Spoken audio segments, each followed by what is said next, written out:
Alright, next on our list of topics is what is called the curved arrow formalism, which is a way of depicting chemical reactions by tracing the flow of electrons. You've already got quite a few arrows to pay attention to in terms of chemical reactions, so if I gave you something that you're familiar with already, something like this, well, you have a one-way reaction arrow like this. If this were a weak acid, for instance, we have the equilibrium arrow like this to denote that it is reversible as in opposition to the first one. And what you would have seen with, if you've watched the other videos I put up, is that the resonance arrow between two resonance structures is drawn like this. So double-headed rather than two different arrows above and below each other, the way we see for an equilibrium. So all of those depict what's going on in a reaction or process, but none of them are showing you how. Now, the resonance video does show you a little bit of that, but we need to do it in a lot more detail than that. We're watching the flow of electrons using curved arrows, so we have two ways of looking at that. Two ways of writing that. One is if we're dealing with something that is a single electron process. We use what's called a fishhook arrow, so it only has one side to the arrowhead. And that is relatively uncommon, especially in the material for this course, but even overall it's not as common by far.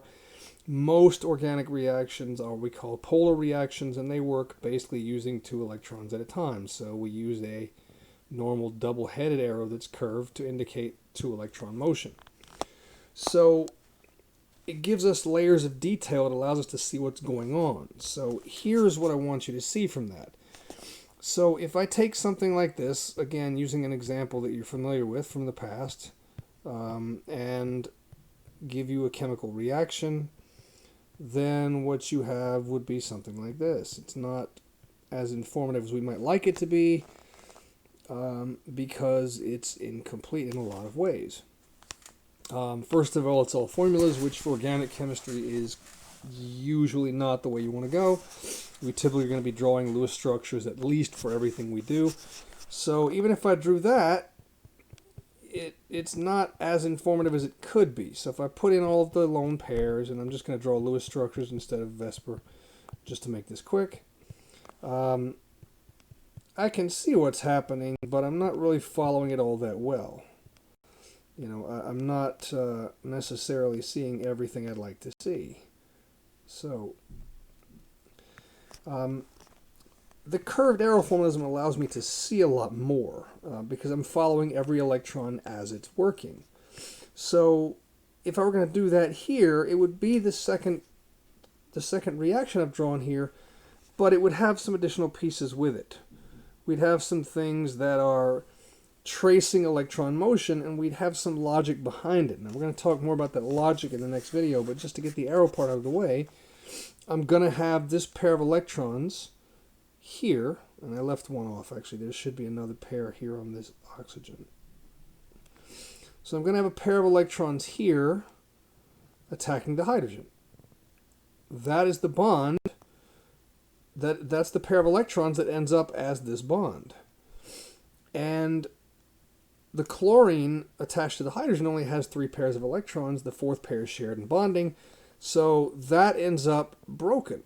So we draw an arrow showing that from the bond to the atom. And that is this pair of electrons. Now what I'm circling is the bond, the pair of electrons. We'd never really do that. But just so you can see it here for the first time, that's where they ended up.